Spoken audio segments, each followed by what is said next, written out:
Hey, welcome. This is the Ordinary Perspective Podcast where ordinary people talk about ordinary shit. Today, man, I got some good friends here with me just to chop it up.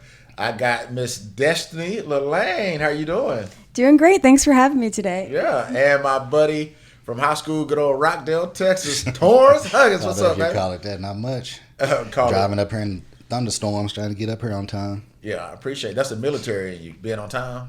I tried to get here early. I was like, I'm going to make sure I'm sitting there just in case, so it ain't my fault. Yeah. In case stuff don't go off right. And you showed up time, but Destiny didn't show up on time. Listen, I was following my ancestry's time. Using them sundials. So, which brings me to a good question. What's your race? I'm Puerto Rican, Dominican, and Cuban. So am I supposed to say that I'm Hispanic? This is already what trips me up. I'm asking you. You're Shit. supposed to, I think you're supposed to You're know. supposed to know. No, this is what trips me up from the start. They say race, and then it's like it'll say like Mexican or Spanish, not Mexican. Those are the only two options. Okay, here we go. You know? Since this is the ordinary perspective, let's Google the actual definitions of race, ethnicity, and what else people get confused with. Like, what race are you? What Okay, ethnicity so are I you? know nationality. Yeah, People get nationality. confused. So Yeah. I am an American, Right? and then You're American Mexican? That should American be the easy Hispanic? one, so I think, then race, then ethnicity. So yeah, race, that's what trips me up because I think race is where I'm supposed to figure out, am I Spanish? Am I Latino? Am I Hispanic? And then I think the third one would be Puerto Rican, Dominican, and Cuban. Yeah. Because I was like, damn, what is Destiny? That's like, because I know you ain't white.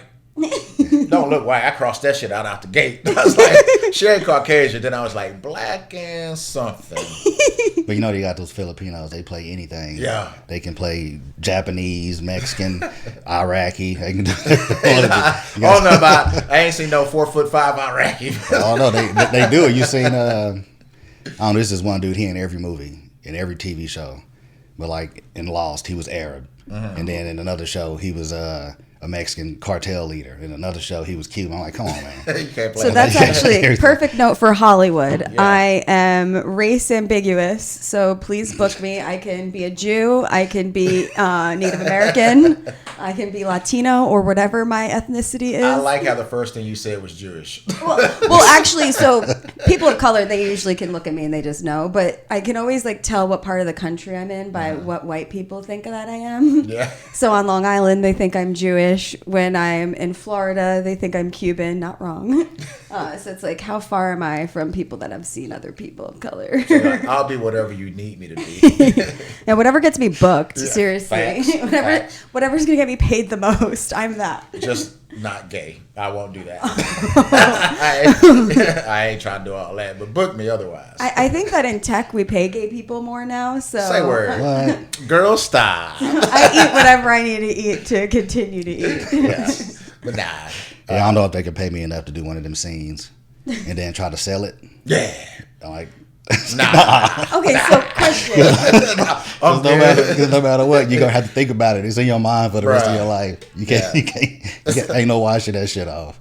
So for you, I have a friend, and he said he turned down an opportunity. It was on a major TV show, but the character was gay, and he's not gay. So he was saying, I don't have a problem with gay shit, but he tried swerving it and being like, they should give this opportunity to someone who actually is gay. You know? And I felt like that was Smart. such a political move, Yeah. you know? I don't want to take away from the disenfranchised. I was like, my Indian brother, take any opportunity Hollywood's giving you. Well, they got those new rules, like for the Oscars and stuff. How the cast and everybody that work on the movie got to be a certain percentage of some kind of disenfranchised community, or it can't be up for an Oscar. Wow. Is this like legit, or they're trying to No, push this? it already happened.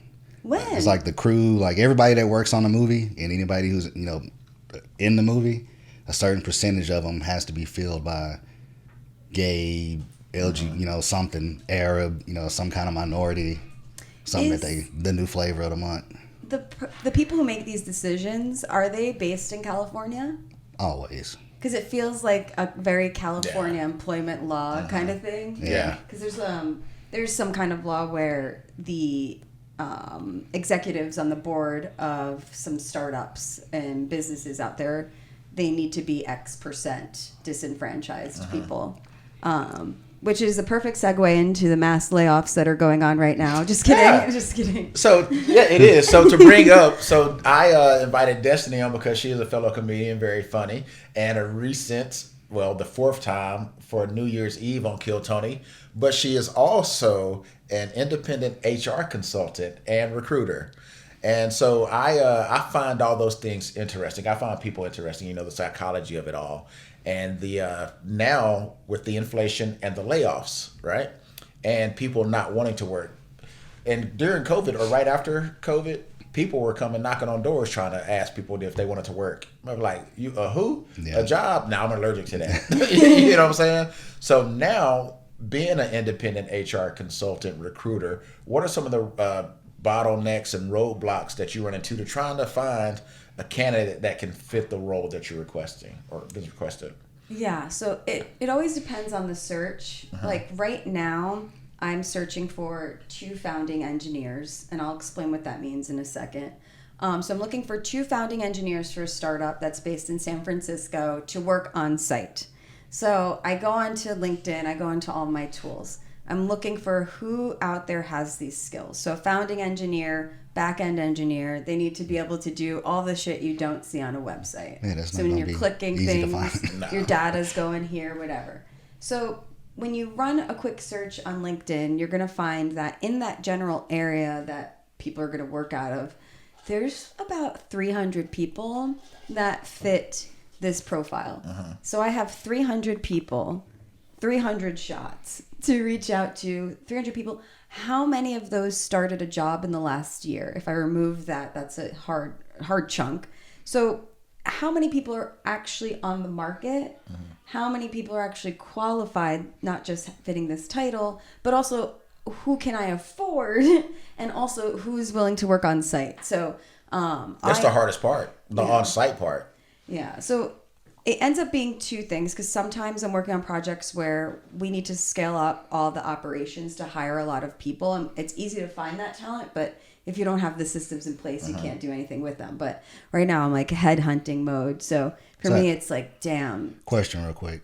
Why do you kick out the ones that just started the job in a year? So I don't. So me, I'm a shark. If I see you online and you started a job last week, I don't care. You could have started that job and it could suck. You could realize that your manager's leaving and you don't want to report to someone new. I don't know, and I don't know until I get on a call with you. So I'll still reach out. Some hiring managers will just avoid it. They think it's taboo to reach out to people who just started a new job. But I just think it's your job to tell me that you're not interested. Yeah, facts. Yeah. So I'm going to still Sort of like when somebody slide your DMs, like, are you married? Because I'm changing. Like, I'm trying to find me another job now, and then I went changing my resume. I'm like, well, I only been on this job for 6 months. So do I? It's the same type of work. So do I just roll it all into one thing just to make it seem like I ain't just gonna automatically jump to the next best thing? But I just went on ahead and just left it on there just because. Yeah, it always just depends, just because ultimately it really comes down to who are you speaking to and what's their opinion.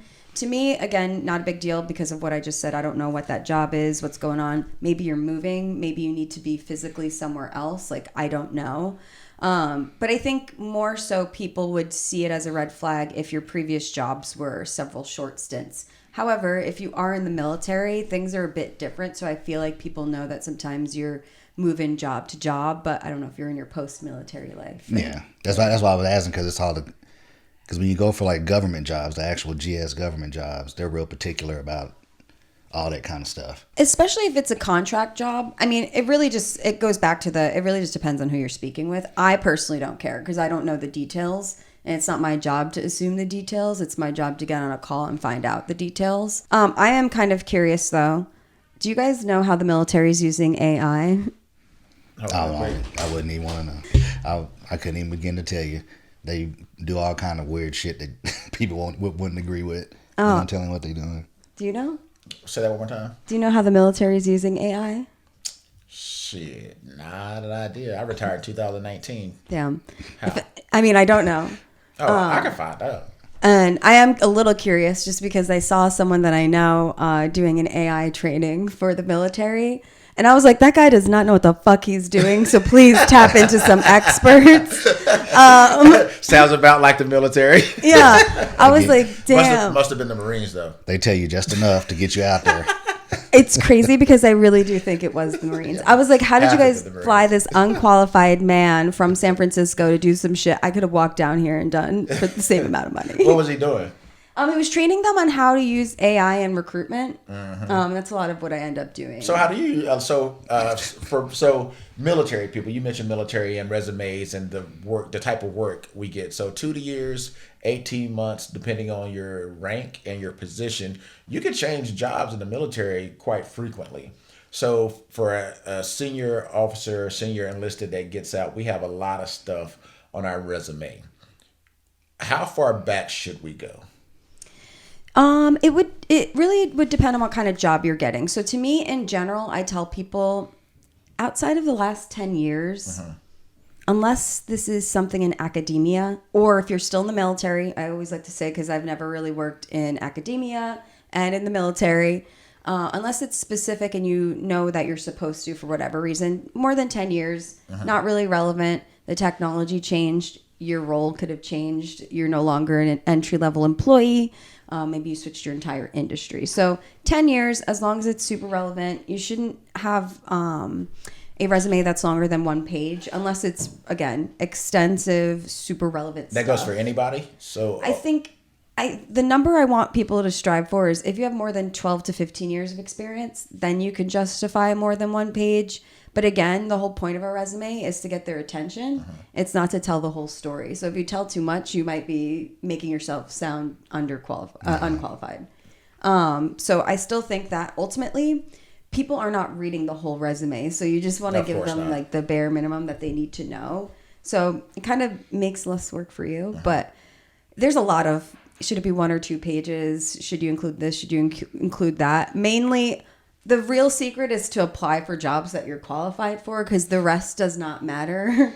You really just need to be qualified for the roles that you're applying for. And people would never believe it unless you saw on the inside. But most of the time when I'm looking at resumes, when people come inbound, they're almost always not qualified. Yeah. I still give them a chance, but it's really hard not to select all and just throw them in the trash. I was going to say that, man. Like the percentage of qualified, because when I got out, I was applying for some jobs and shit. You know me, I'm qualified for everything.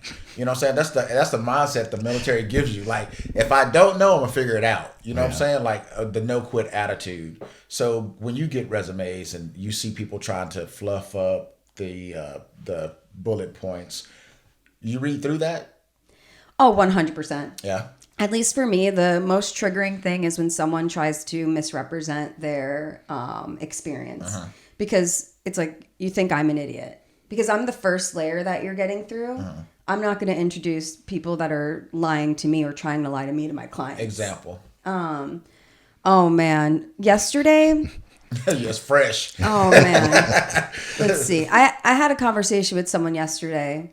And let's see, to give a more specific example. Actually, I'll take it back to sales. So I was hiring for a sales role earlier this year, and people will put fancy titles. They'll say, I'm VP of sales. A lot of VP of sales don't have direct reports. So I know what questions to ask, right? So I'll be asking people directly, how many direct reports did you have where you were responsible for their production? Meaning, if they didn't do well, were you held responsible?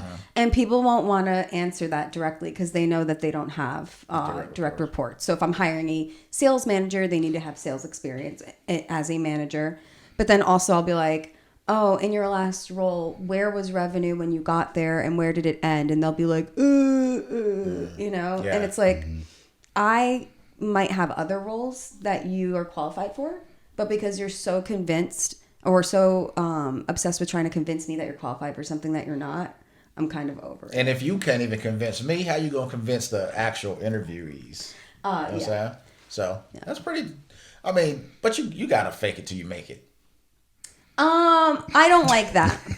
See, the reason why I don't fuck with that is because I never faked it and I made it. And actually it was quite easy because I wasn't faking it. I was always just honest about where I was. And people have continuously opened the doors for me because I've been honest about where I am. And I feel like there's a lot of like people that want to start their own business or work for themselves, and they think Where do you think that terminology came from? Like fake it till you make it. Do you think? I think it derived from nepotism.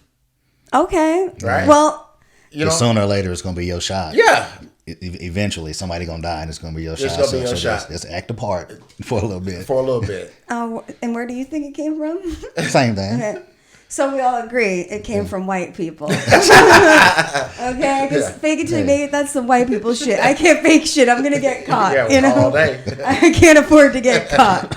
I think it did come from white people because the origins of it they're saying are from Simon and Garfunkel. Simon. Oh my and God. Garfunkel. For a second, I was like, who the fuck is They that don't again? get more white than that, do No, it? no more. Pasty white. That's as Caucasian as you can get. Yeah. That's how they do us, though. Yeah.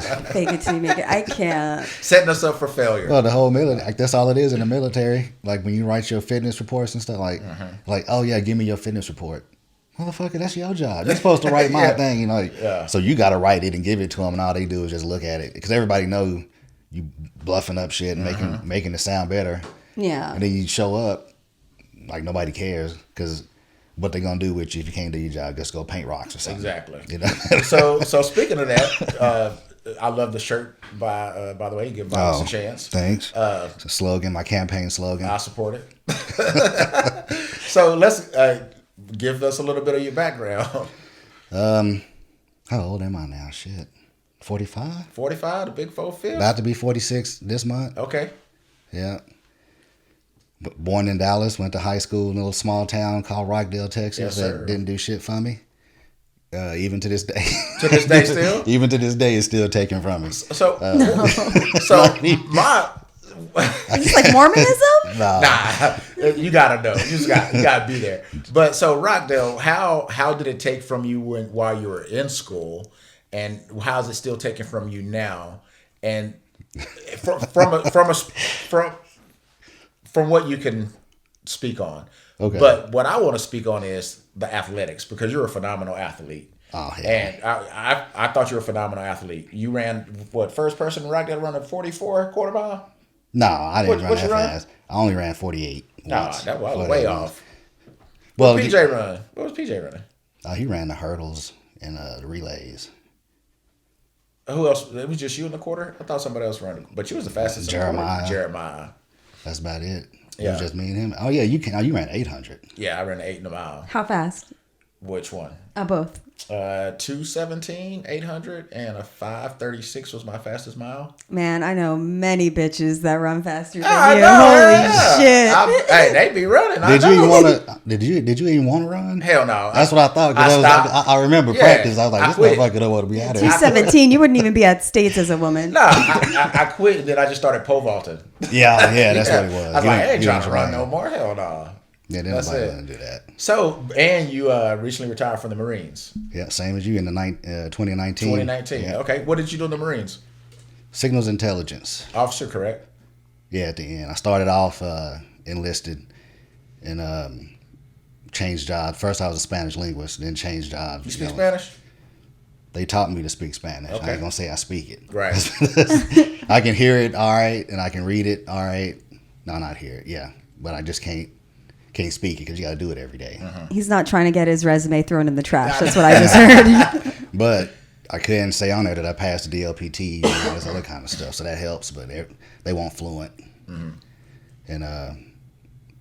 been not all over, 2 or 3 places. Marines don't have the good duty stations that Air Force and Army got. So, what was your data? We got 3. Like What? you got Camp Lejeune on the East Coast. That ain't good. I liked it. Been there. But it wasn't that bad. Oh yeah, you were over You there. know how Fayetteville. you know Camp Lejeune ain't shit? How? Have you ever been stationed at Camp Lejeune and suffered from Everybody died. that's how you know it ain't shit. You know what I'm saying? Motherfuckers been dying left and right Left from and cancers. right. So what else you got? Oh, they got Camp Lejeune on the east. They got Council, Pendleton on the west, which it was nice. That's where I retired out of. But they got Florida too, right? Which one? They got Marines out of Florida. Yeah, but it's like pockets. Okay. But stationed on other people's bases. That's usually how they do it. So what was your day-to-day operation? Like, what did you do day-to-day in the Marines? Yeah, it depends on what billet I was holding. But usually you show up 7:30 like always. Everywhere 7:30. Not us. Army 6:30 PT. You finish at 7:30, and then you show up at 9. See, for us, PT was during the day to take away the time. Oh, Usually, How y'all long? didn't have shit to do. How long were shifts?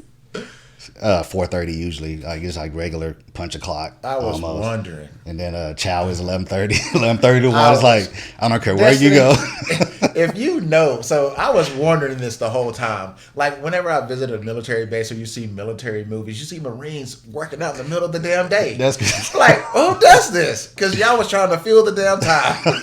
Didn't have shit to do. Because a lot of them, they know they got some first sergeant who don't like his wife, don't want to go home, so he gonna stay there till 6, 7 o'clock. So they gonna like, well, so I'm gonna fuck around and go take a 2-hour lunch. You go PT. I'm gonna take a shot. All this shit. Take them 2.5 hours. See, and then they come back. I and then retired they a stay first all sergeant, day. man. I retired a first sergeant. I never. You was did. the one. Hell You no, was- I didn't. No, You was the never one that, walking around bro. the parking lot. Hell no. Look- Like I enforced the standards, but There I you wasn't, go. I See- wasn't about you see no how he bullshit. changed it? See how he put on his resume? Enforce standards. Yeah. Instead of fuck with people for no reason. Yeah, perfect. No, that's very HR friendly. I didn't do that. You have to be like in the Army, you know, you from top to bottom, you have to wear your headgear a certain way. You have to wear your outer top a certain way. Your shirt has to be tucked in. Your pants, they can't be below the third eyelid of your boot. Like it's black and white, cut and dry, right? Technically. Technically, but then- interpretation. I tell you the shit to get most people in trouble in the military is their hair. Oh. Leaders and subordinates, because the shit is just so great. Like it's up for interpretation. And I can say it now. You go on TikTok, you see a lot of soldiers of color, because that's mostly who it happens to. Yeah, all the black people join the Army. All the Mexicans join the Marines. All the Asians join the Navy. And all the white girls go to the Air Force. Yeah, I would agree with that. I would agree That's with usually that. Why how are it the works. Mexicans trying to prove something in the Marines? Now that's how they smuggle drugs in out of Pendleton.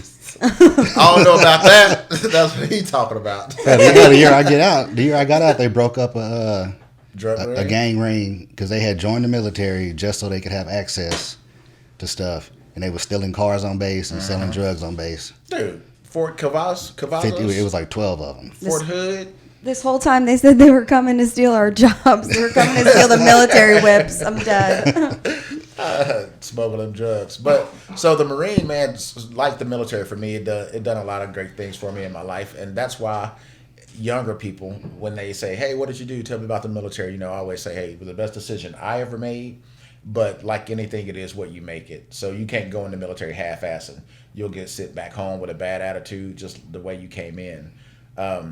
But the corporate sector, I find is difficult to challenge because I just started a job when I got out, and the office politics is some shit of all of its own, you know. So how do you address the office politics and weed your way through that? Oh man, that's a fucking loaded question. So I'm thinking about the first thing that you had just said. So just give me a moment. You were talking about the addressing Hair. what you're wearing at work. Yeah. So we could start there. That's an interesting one too in the corporate space because of what you had said earlier. It's all open to interpretation. So what is appropriate for you to wear might not be appropriate for me to wear.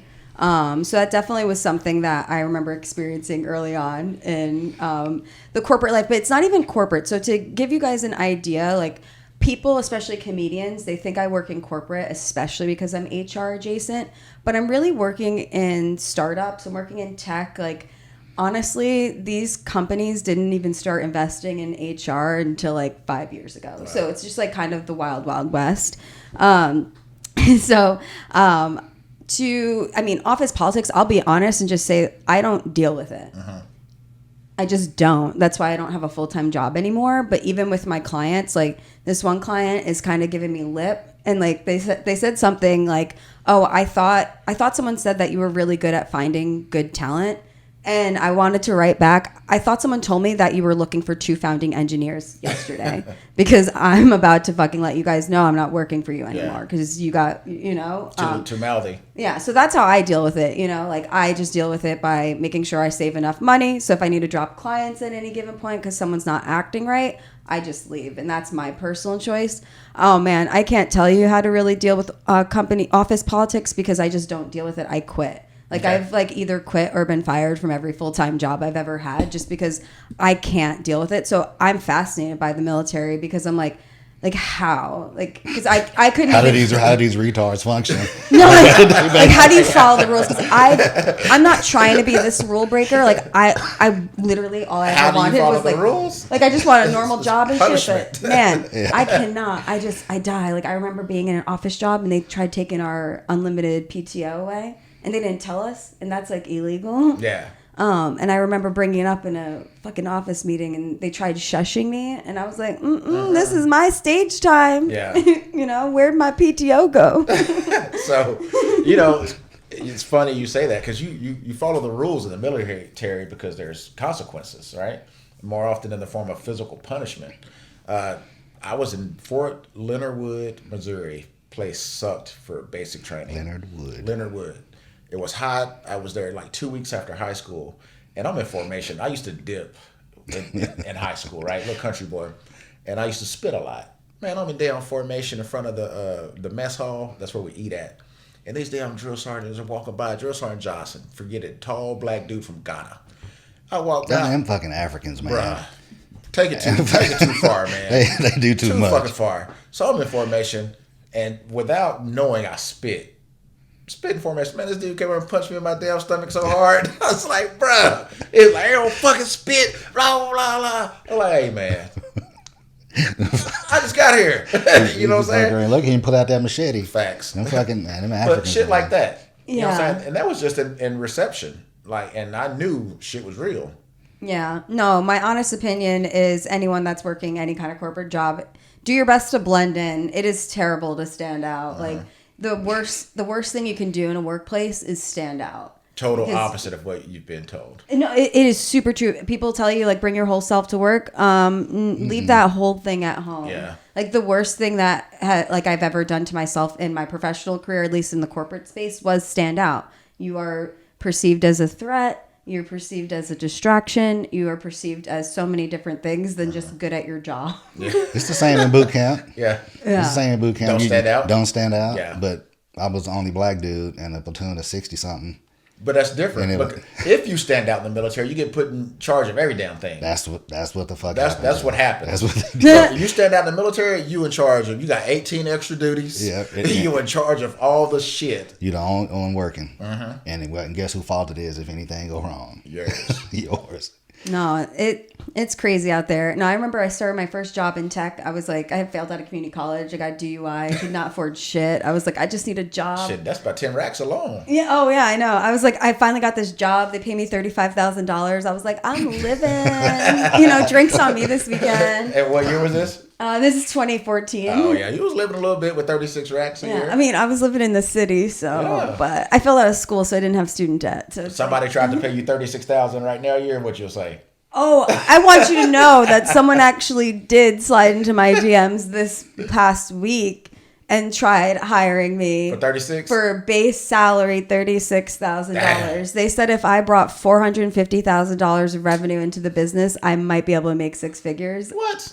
I was like, this is why your business is failing. Yeah.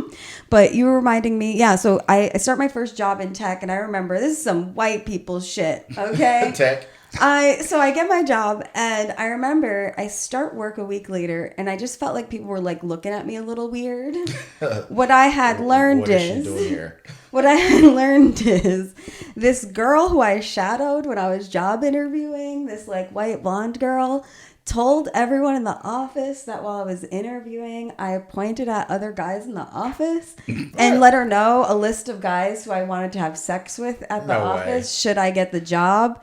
Now, did people believe her? Yeah, because they're dumb white bitches. Like, really like me, this one woman of color in the room who has no degree, no insight here. I really shadowed you Yeah. and pointed out all the guys that I wanted to have sex with. That sounds like some white people shit to be believing something so The stupid. part about that they believed it is more far fetched than her actually. What'd you say to speaking her? it, though. So I didn't actually find this out until a few weeks into, or like maybe like a month or two into working at the company. I got like drunk with all the peers and they told me what this girl said. And I was like, that's just so crazy because the things that people of color have to go through to even enter the room, and then to have petty white people on some real petty shit ruining your opportunities. It's like, you don't know how many fucking walls and barriers that I had to fight through just to get into this room and make 35 grand next to you. But just to You be know? clear, because Brandon's here, all white people aren't like that. Yes, they are. Just kidding. We already know that they're not, but that doesn't remove the fact that Yeah. there are situations Facts. that occur and they affect people. Still today. Yeah. Like racism, man, like still fucking baffles me today. Like It's gonna be that forever. How can you just not like a demographic of people because the color of their skin and their culture, right? And still oppress them in 2024. That shit baffles me, right? So to stand out for black people or minorities aren't always the best thing. Correct. I mean 100% correct. There's something that you had just said though that just reminded me of something with standing out. Racism. How people, Yeah, no, to me it's crazy that people are judging people based off their skin color because I'm judging y'all because you're all dumb as fuck. Like it has nothing to do with your culture. It has everything to do with you being dumb as hell. That too, true, man. So when you look at that resume, like, okay, I'm just looking at your qualifications, right? Not your race, not your religion or any of that. Can you do the job? Can you do the job? And that's, I believe, affirmative action, not affirmative action. I believe that people of color should be allowed the opportunity because we just don't get that opportunity. But once you get in there, and if you fuck it up, you gotta go. You gotta go. I don't care what color you are. If you can't do the job, you gotta go. And that's where I stand. You know what I'm saying? Oh, 100%. At the same time, something needs to be said about the amount of white people that do get opportunities that they're not qualified for. Fine. When you have internal buy-in, when your buddy refers you to a job and they want you to do well because you're a reflection of them, they got you the job. You're also their friend. They're willing to help you. There's also something to be said about that kind of community that can be provided to one person versus another because they see themselves in you. So You see that in the comedy scene? I don't know if I would say I necessarily see that a lot in the comedy scene. However, I'm sure people don't realize sometimes that they are lending a hand to someone else because they're like them and they remind them of them, and they might not realize that they don't offer that to someone else because it's a male or it's a woman, it's a person of color, it's someone who's fat, it's someone who's not fat. It's easier to relate to someone that you can literally look at and see yourself in. Yeah, it's like, but I don't see that as a bad thing. Like looking out for people, or I remember I was in MOS. I was going through officer school, and they were right. Some people had wrote on my appraisal that he only hangs out with his peers. What the fuck does that mean? We all peers. We all here together in the same school. Like I hang out with a couple people that I know I like. I'm not gonna go chasing anybody, but like I say, I think it can go both ways, helping people out. But I guess you can take it too far with that.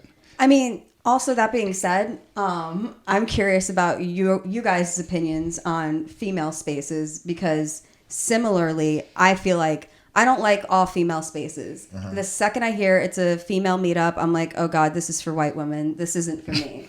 And seriously, like anytime I've been in these all women spaces, I'm like, this sucks. And when I think about my professional career and the biggest opportunities that have been given to me in like my corporate career, those opportunities were given to me from white men. It was never a woman, especially a white woman, and they've caused so much drama in my corporate career that I can't even look past it. But they say it all the time. A lot of women say, I can't work for another woman. Yeah. They say it themselves. Like, I mean, first of all, I'm a heterosexual male. I like being around women. So, like, but I go, like, with whether it's a group of women or a group of men, I always go into the situation, because I work with all women. Where do you work again? Can't tell you that. Oh, that's right. Sorry. Yeah, but I work with the majority of women. It's only 2 men there, the boss and me. Yeah. But all the women I work with are phenomenal.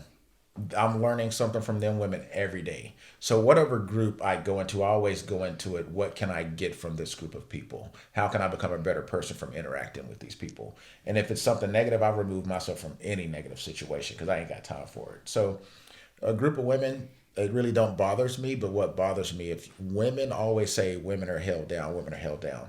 But who's doing most of the damn holding? White women. I'm here to report it's white women. Yeah, you can't say just white women. Yeah, I would say not just white women. I would say women are the world's most crucial critique people who critique women. Yeah. Women are hardest on women. But why? I asked this question last podcast. Why are women so hard on women? I mean, I can tell you what I think. I mean, it You're really the just weird comes woman. down to, it goes back to the tokenism thing, right? It's women are finally getting opportunities. What happens? Then all of a sudden you're like, well, there's only room for so many of us. So if I'm in the room, what's going to happen if you're in the room too? Because as we see, there's no space for us. I got a spot. So I think that's unfortunately what's happening right now, where it's like, you know, just other women. And these are not just women. These are hyper competitive women. If we're talking about women climbing the ranks in a professional setting. So of course they're going to be a little territorial, a little competitive. Again, there's only room for so many of us. And you kind of see that in so many different places. I mean, historically, you would see it in comedy where a black guy would become successful and he'd be a little nervous to bring his buddy along because he's like, well, I just got the spot, dude. You can't come take my spot. Yeah.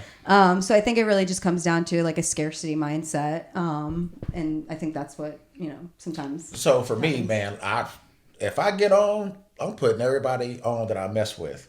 And I'm confident within myself that I don't care who I bring with me. I'm going to hold my own shit. You know what I'm saying?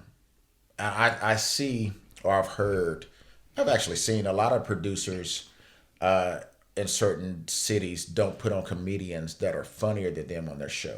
Ooh, I was curious if this was going to come up. Yeah, you know what I'm saying? And I'm like for me, when I produce shows, I host.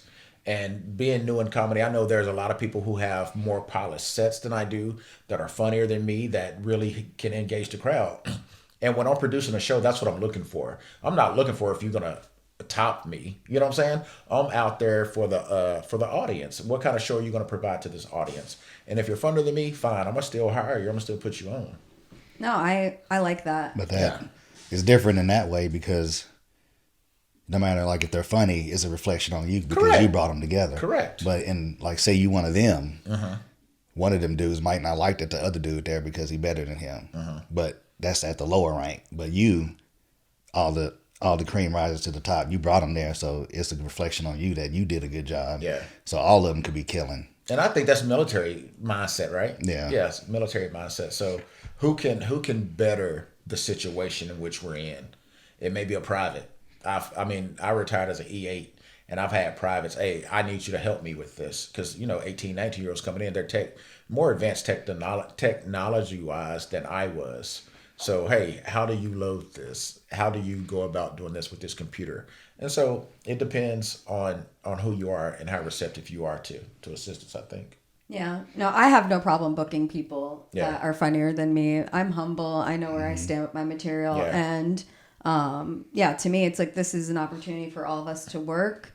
People are coming to my show, hopefully because they like me and think I'm funny and want to see me develop. And then they want to see some other people as well. I think that the average consumer is smart enough to know what good and bad is. So I can do whatever I want to book people that are not as funny as me. But I think the average consumer that's coming to my shows, at least they know. They're going to know, and they're not going to come back if that's what you're going to do. So as a producer, how do you balance out your shows with people how you gauge content? Yeah, so that one's super hard just because, I'm putting my time, my money on the line. If I don't sell enough tickets, I'm still paying everyone. That's coming out of my pocket. So it's an important thing to quickly note. After all that's done, I want to be entertained. So I definitely want to see people that I think are funny. I want to see people that I think are working and writing. So I actively just keep a running list of people that I know, like, and trust, because it's not just being funny. Are you respectful? That part, man. That part. Are you respectful? Because, and this is similar in recruiting as it is to booking a show, where it's like, there's so many funny people out there. Being funny is the bare minimum. So are you tolerable? Are you going to be respectful if you're bombing? Like, what's going to happen if shit goes sideways? Are you going to bail? Because I am organizing who I'm booking around time. So for me, it's typically 90 minutes. How much time am I going to give people? How can the economics work? Because if you have so many people doing short sets, you still have to pay everyone. Yeah. So how can I make it profitable? It's not going to pay my bills overnight. There's a 30-person room I'm talking about. But, you know, it's a lot of that, thinking about it. And then I just keep a running list. And, you know, now I'm trying to get people that have like a strong 12, 15-minute set, which is not common. So then I'm like, oh, God, gotta book a few 5, 8-minuters because the people that I know, like, and trust may not have the 15. But also the people I know, like, and trust that do have the 15 might be on the roads every weekend. And my show's a Saturday show, you know, it pays like $15. So it's a lot of competing with a lot of that stuff. And then it comes together. So, and then I'm like, okay, now time for me to make sure I'm doing a longer set. Boom, I'll do this here. Organize it. I have a little Excel sheet. So at what year do you think a comedian should have a roughly 12 to 15 minutes of polished material? Oh, I think that's a great question. I think that in your first year, if you could walk away with 3 to 5 minutes that you're proud of, I think that would be amazing. And maybe in your first 2 years, like walking away with, I mean, it's really hard. Yeah, I would say in this fictitious world, if you could walk away after 2 to 3 years with a strong 10, 15 minutes that you're proud of, that's impressive. Wow. But I'll be honest, the shit that I was writing that early on, it was not even jokes, you know, these were like thoughts. So, and then also your taste is going to evolve. So the stuff that you thought was I'm really noticing good back that now, then. like- So I would say if you 5 years into it, if you have a strong 10, 12 minutes. 5 years great. or 12 to 5 15? years? Damn. Some good people luck. do it quicker, but if that's- I were to think about my material and where it was at a place that I was like, great, but then by Yeah. that I got to that time, and like I said, a lot of that stuff I'm now. Because I wrote some jokes now that I go back and read, I'm cringing at. I'm like, what the hell is that? Or what was I trying to say, you know? But 12 to 15 minutes is that threshold for me, like getting the crowd warmed up and then getting to that groove, right? 12 to 15 minutes. Because I notice when I do a 5-minute set, it's just like rapid fire. And you got to get off the stage and your adrenaline's still kind of up and you wish you had more time.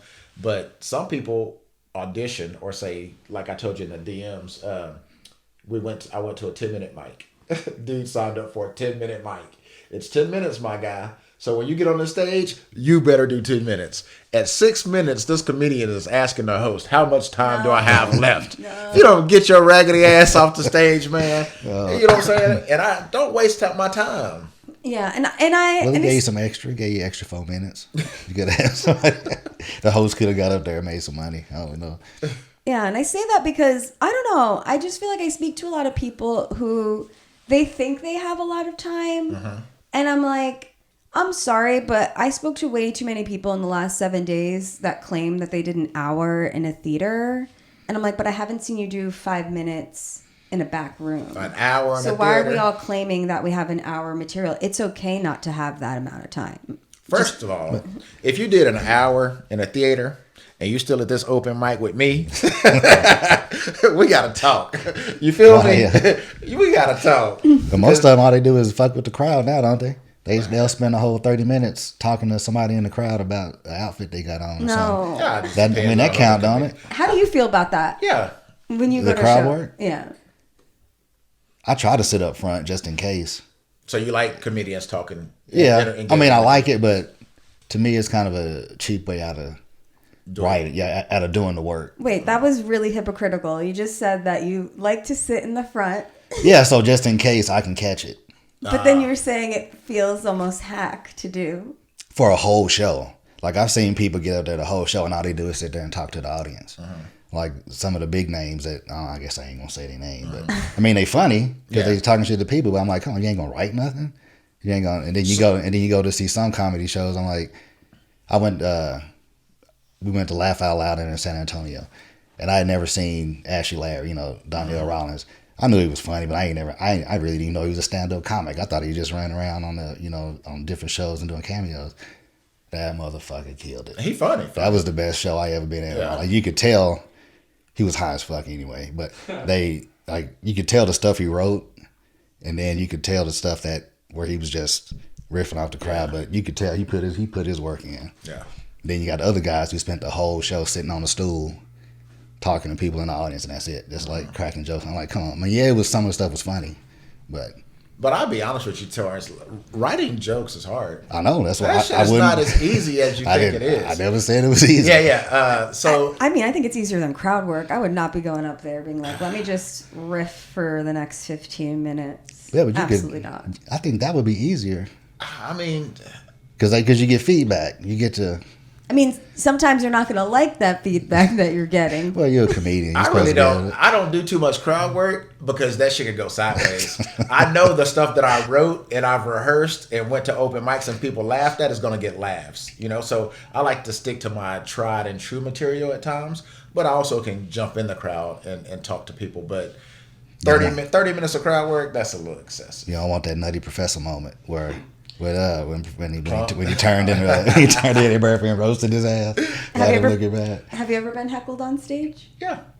Tell me the craziest heckle story. Well, it was at an open mic. This lady she actually told me to heckle her. I was like, this is uncomfortable. And I consider myself like a nice guy. I really don't just be talking shit to people like that. It kind of threw me off. I can't remember what I said, but I got out of that shit quick though. I did. I'm like, pew! I went right back to my set. But that was early on in my career. But now, I think I'm getting more comfortable on stage. I think I'm in a good place right now. Nice. With my comedy. People heckle at those like the shorter, like the open mics and stuff like that. You figure you just there to hear it. You ain't there to like Bruh. talk shit to people. Long as alcohol is served, there will always be a heckler. yeah, it depends on how drunk people are in the situation. There will always be a heckler. What about you? You got heckled? Surprisingly, I have not been heckled. Yeah? I've witnessed some shit, but I don't know what it is when I'm on stage. People just don't heckle me. Yeah. They either just laugh or they don't, and that's fine. Like, to me, I'd honestly rather you just give me that feedback. Just don't laugh. But I think I'm prepared for it. I feel unprepared, but I feel like I know that I've just been in situations where people say unhinged shit all the time, interviewing people, just doing comedy. That I feel like I'll be fine. My thing is, like, when we're on stage and you get heckled, you can't see the people who's heckling you. Like, I gotta see your them face. lights. Like, cause if I see your face, it's over. Like, you about to get it. But like this abyss of white light, be like, who's shooting at me? Like, I don't know. I can't really deal with that. That kind of throws me off my game. But hecklers are fun, man. Like, I went to a Tony Hinchcliffe show, and this one dude heckled him. Tony was going in on it for like 10 minutes. They tried to kick the dude out. Tony was like, no, let him stay. I'm not fucking finished. And kept going back in on the dude. I was like, all right, Tony, I see you, baby. Work. Oh my God, it's amazing. Yeah. So what do you expect from a comedy show? Like a paying member audience, what do you expect to get when you come to a comedy show? But keep in mind, comedians bomb all the time. And also, I would love Yeah. to hear what you would want to see more of. Yeah. Whenever I go, you can tell the people that want to be there. Like sometimes the guys that come up before, like they'll bring up local people first. Like if they're a big guy from out of town or something, they'll bring up local people. And those guys, they sometimes act like they don't even want to be there. It's like, oh, I'm just here cracking jokes and I'm doing my 5-10 minutes, whatever, and I'm out of here. I guess interacting with the crowd, like making sure that like, there's something there, not just going through your stuff and like just hitting the wickets, because a lot of people just do that. But I don't go to the local ones, so I don't know how people coming up do it. So all I see is the finished product with I'm paying $100 to go see this dude once every, save up some money a couple years to go see a Cat Williams show or something. Well, you saw the open mic that I did at Upstage. You saw it was 3 or 4 comedians. I saw before me. like 3 or 4. So you saw some comedians working their material. What did you think about that? Well, I saw that. Well, the working it is fine. They were good. It was just to handle time. Like a couple of them, you could tell they was just like, okay, what I got time for next? Yeah. Like they were looking at them, or they were trying to think. I only got a couple minutes left. Let me make sure I get this one in, that one in. So that was kind of hard to judge because you can tell they were figuring it out, trying to get it right.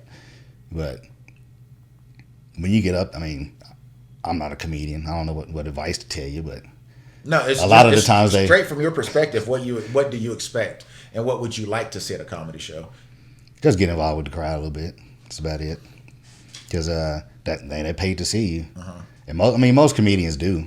It's just I guess the ones that are nervous or ain't been doing it that long, where they just stick to straight Yeah. the jokes and you can tell. But yeah, just get involved with the crowd. That's the best way I can say it. Okay. So with comedy, what would you think what is your favorite genre? Do you like slapstick? Do you like dark humor? Do you like topical?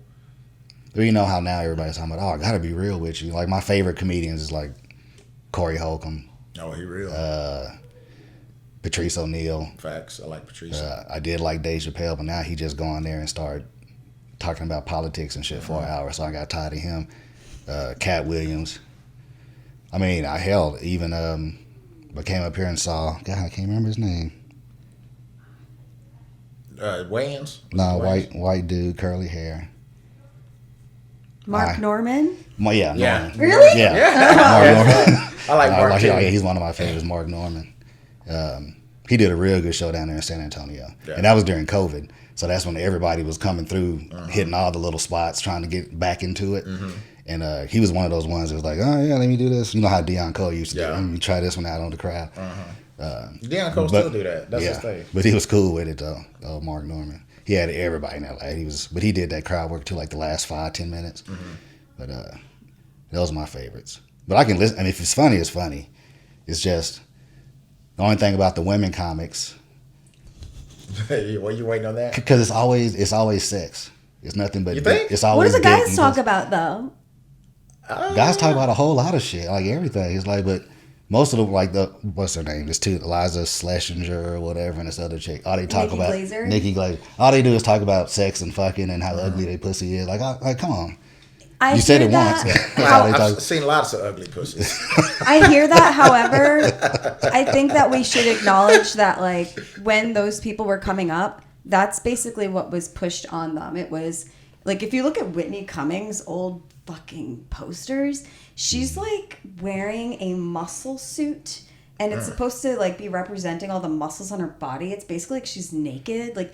Or maybe I'm thinking about Nikki Glaser, like the way either that one. managers would push sexualizing female comics when they were coming up. I think we should also just call that out, because I feel like that totally was a thing. And But they're on Netflix now. They can do what the fuck they want. Like what's his name's wife? Kevin Hart. No, the white dude. The dude. Christina Pajitsky. Yeah, I saw her down there. She's probably the funniest female comic I ever seen. No sex jokes. No sex jokes. She talk about her life, her age, shit she used to do, blah blah blah. You know, it was the funniest shit I ever seen from a woman.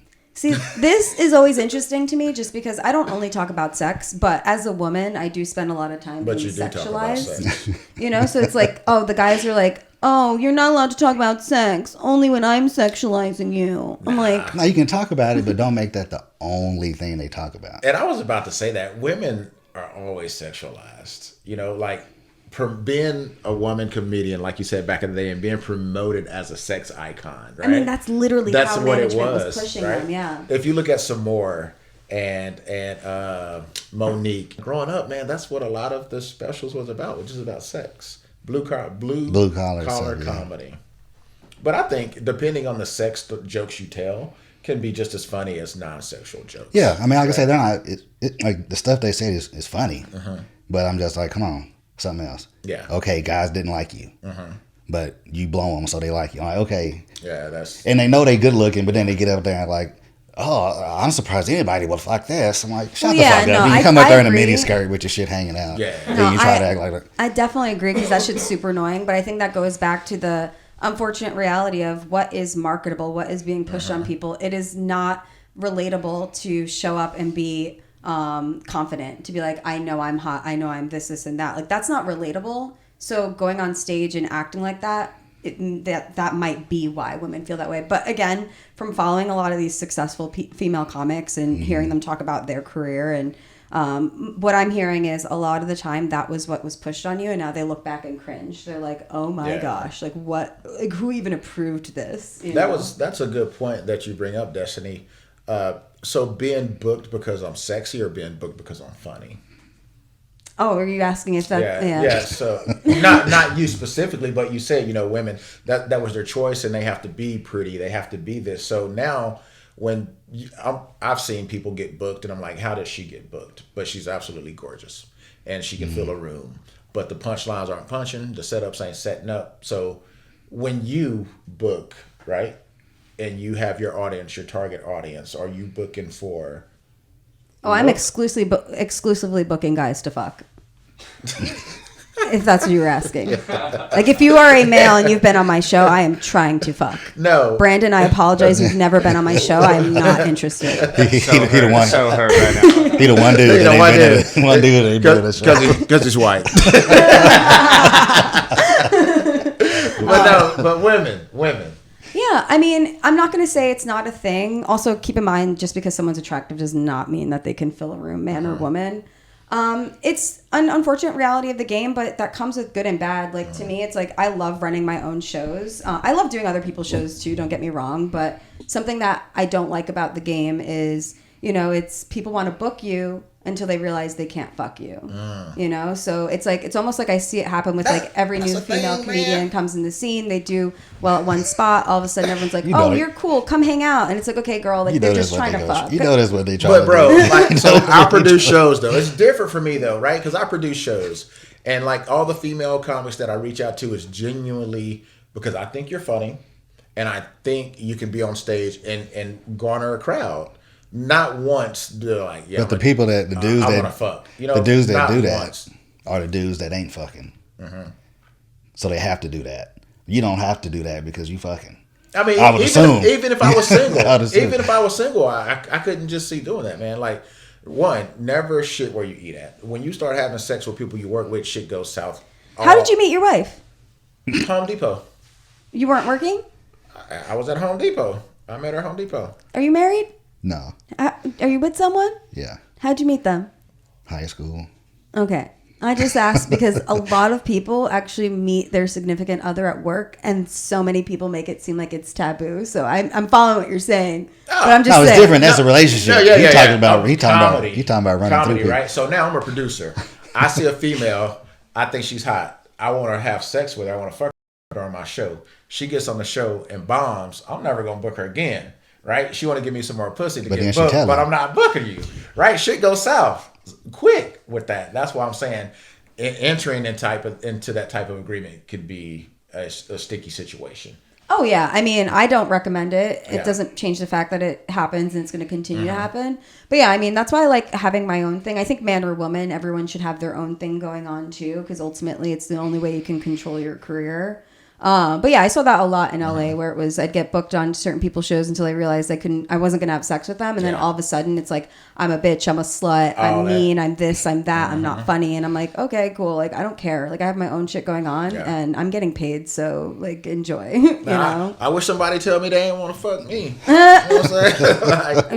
Like, why you don't want Miss Evelyn rolling around? No, I'm gonna make about 2-3 more of her, man. Shit, I always wanted a big family. You know what I'm saying? Because I'm 43. When I get old, man, my dad was in the hospital, right? He's 70 years old. He had pneumonia and the flu at the same time. And just seeing a man that I look up to so much, right? And I'm his youngest son. And like, damn, am I going to have to take care of my dad? You know what I'm saying? It was that surreal moment. Like, damn, am I going to have to take care of my dad? But luckily, he has me as his son that if he needed to be taken care of, he can. And my sister, we would take care of him. And so I have my kids, my oldest 25, my son 15. He probably ain't going to take care of me because, you know, we be beefing a lot.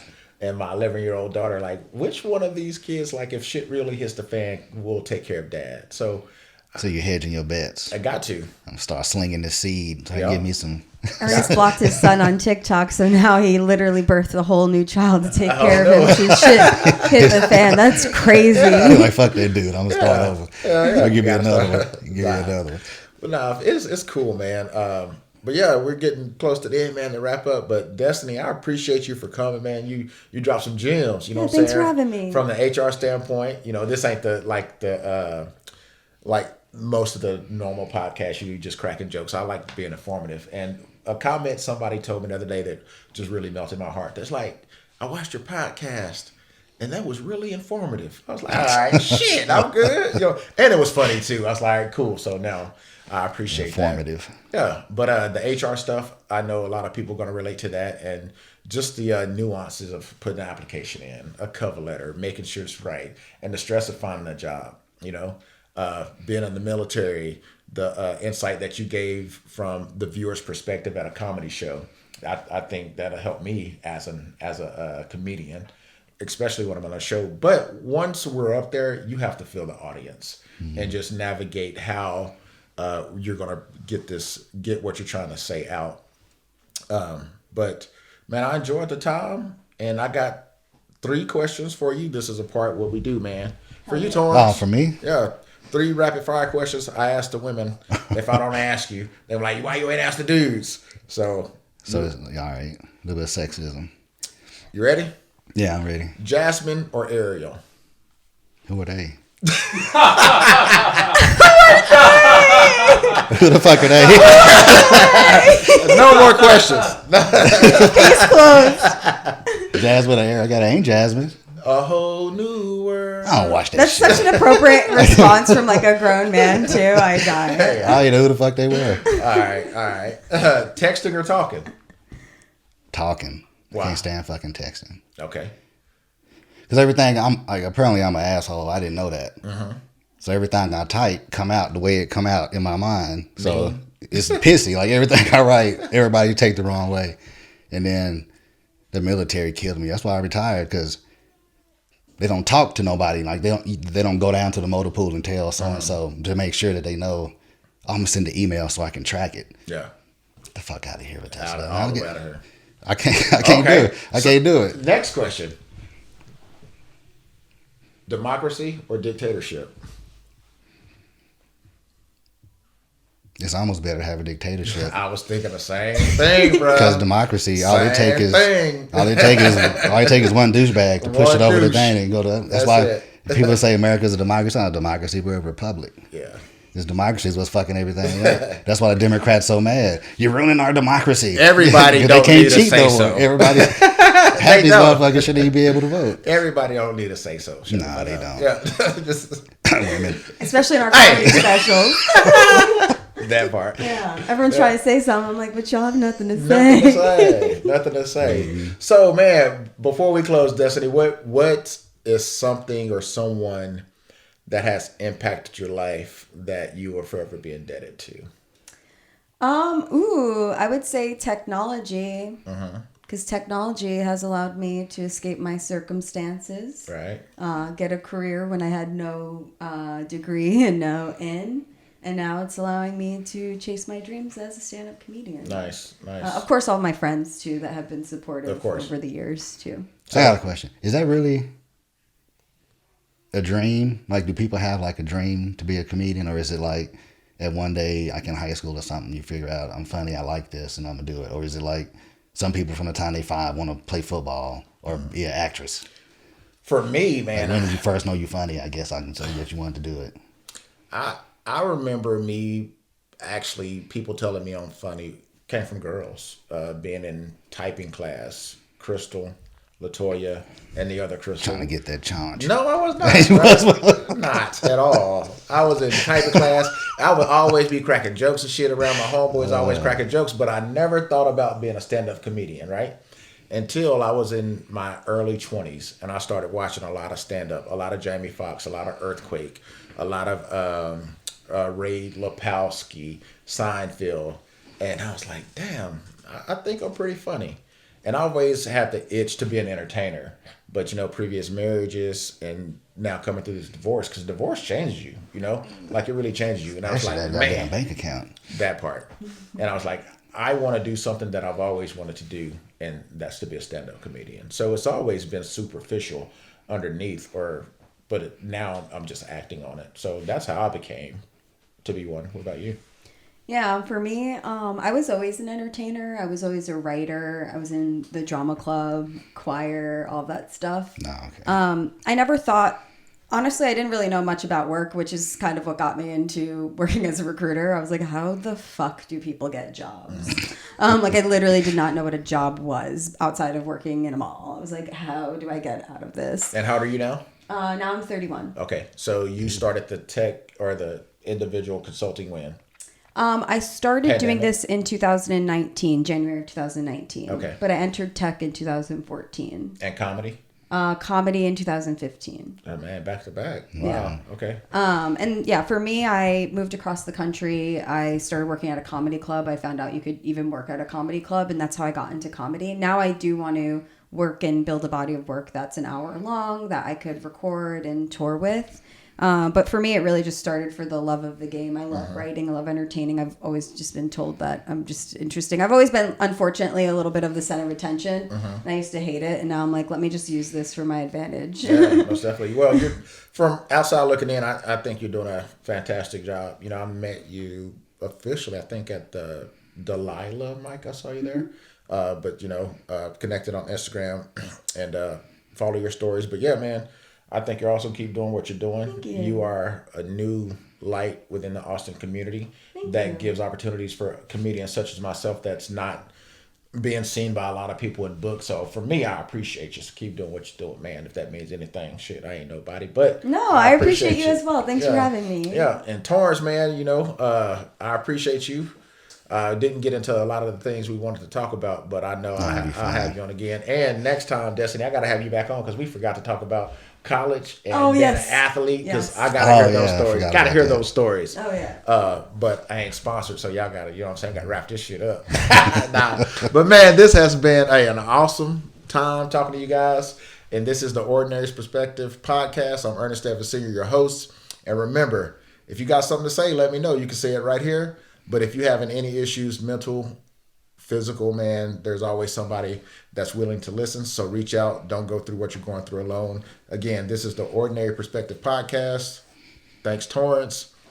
Thanks, Destiny. Where can they find you at if they want to reach out to you? Hell, I sit at home, watch TV. I don't even know my handles or nothing. I don't All know right. one.